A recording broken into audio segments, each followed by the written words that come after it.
Si la Bible est vraiment la parole de Dieu, alors nous devons la chérir, l'étudier, lui obéir et lui faire entièrement confiance. Si la Bible est vraiment la parole de Dieu, alors elle est l'autorité finale pour toutes les questions de foi, de pratique et de moralité.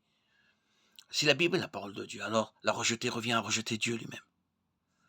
Le fait que Dieu nous ait donné la Bible est une preuve de son amour pour nous.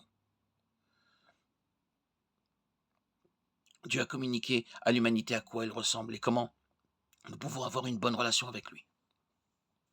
Ce sont des choses que nous n'aurions pas pu savoir si Dieu ne nous les avait pas révélées divinement dans la Bible.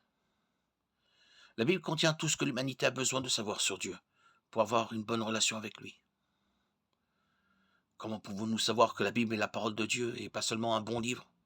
Qu'est-ce qui la distingue? Qu'est-ce qui distingue la Bible de tous les autres livres jamais écrits? Existe-t-il une preuve que la Bible est vraiment la parole de Dieu?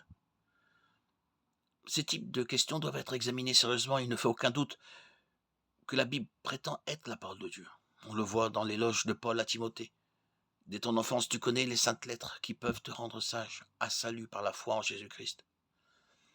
Toute écriture est inspirée de Dieu et utile pour enseigner, pour convaincre, pour corriger, pour instruire dans la justice, afin que l'homme de Dieu soit accompli et propre à toute bonne œuvre.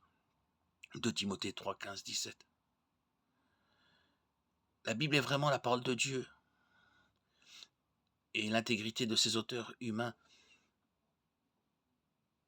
en est la preuve externe. En étudiant la vie des auteurs de l'Écriture, nous constatons qu'ils étaient honnêtes et sincères. Le fait qu'ils étaient prêts à mourir souvent de manière atroce pour ce qu'ils croyaient témoigne que ces hommes croyaient vraiment que Dieu leur avait parlé. Les hommes qui ont écrit le Nouveau Testament et des centaines d'autres croyants connaissaient la vérité de leur message parce qu'ils avaient passé du temps avec Jésus-Christ après sa résurrection. La vision du Christ ressuscité a eu un impact énorme sur eux. Ils sont passés de la clandestinité par peur à la volonté de mourir pour le message que Dieu leur avait révélé. Leur vie et leur mort témoignent du fait que la Bible est vraiment la parole de Dieu. Tout au long de l'histoire, les sceptiques ont considéré la Bible comme mythologique. Mais l'archéologie a confirmé son caractère historique.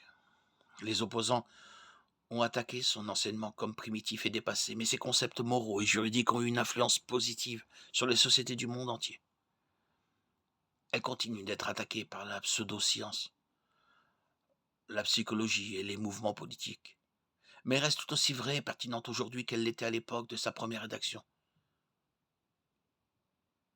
Cela ne devrait pas nous surprendre. Après tout, Jésus a dit: le ciel et la terre passeront, mais mes paroles ne passeront point. Marc 13, 31.